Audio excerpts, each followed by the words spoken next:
Chief justice ने कराची में अदालत लगा ली, तजावुजात के खिलाफ कार्रवाई जारी रखने का हुक्म। गुज्जर नाले पर कायम तजावुजात फौरी हटाई जाएं। अलादीन पार्क से मुतसिल पवेलियन एंड क्लब और शॉपिंग सेंटर भी गिराने का हुक्म।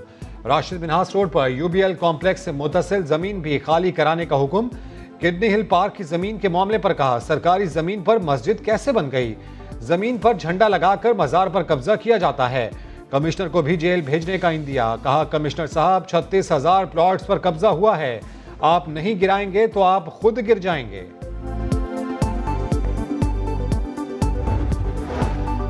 सिंध के अलावा पूरे मुल्क में तरक्की हो रही है। सूबे की जमीन पर अब भी कब्जे हो रहे हैं। सिस्टम कनाडा से चलाया जा रहा है। यूनुस मेमन सिंध का असल हुक्मरान है। नस्ला टावर से मुतालिक केस में चीफ जस्टिस के रिमार्क्स। यूनुस मेमन कौन है? समा ने पता लगा लिया।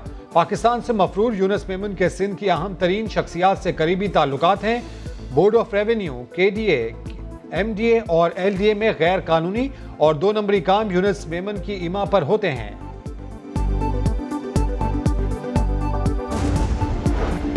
सुप्रीम कोर्ट का रेलवे की कारकर्दगी पर बरहमी का इज़हार। रिमार्क्स दिए, कराची से सखर तक 82% रेलवे ट्रैक खराब हैं, मुसाफिरों के लिए खतरनाक हैं। वजीर रेलवे के मुस्ताफी होने का बयान गैर जिम्मेदाराना और तशवीशनाक है। वजीर आजम को खुद ये मामला देखना चाहिए। चीफ जस्टिस की अटॉर्नी जनरल को हिदायत, 2 दिन में विफाक से रिपोर्ट तलब। चीफ जस्टिस बोले, रेलवे की 1 इंच जमीन फरोख्त करने की इजाजत नहीं देंगे। जमीनों के हवाले से कोई ऑर्डिनेंस आया तो स्ट्राइक डाउन कर देंगे। अदालत ने रेलवे की तमाम जमीनों की फरोख्त, ट्रांसफर और लीज से रोक दिया।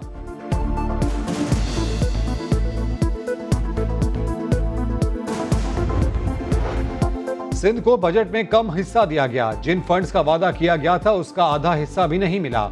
अगर मईशत बेहतर हो रही है तो टैक्सेस कलेक्शन कम क्यों हुई? वजीर आला सिंध मुराद अली शाह की तनकीद। कहा, अब ये नाला पार्टी बन गई है, हर जगह नाला बना रहे हैं। एतराज करता हूं तो एक साहब खड़े होकर कहते हैं कि आपने क्या बना लिया? ये सिर्फ नाले नाले करते हैं, ये सब नाले में बह जाएंगे।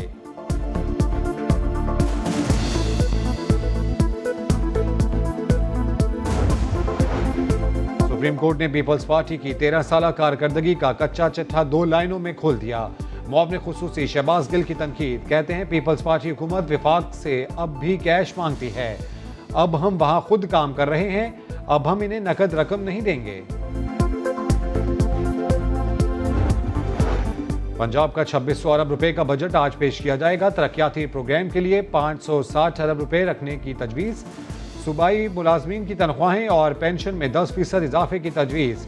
कोई नया टैक्स नहीं लगाया जाएगा।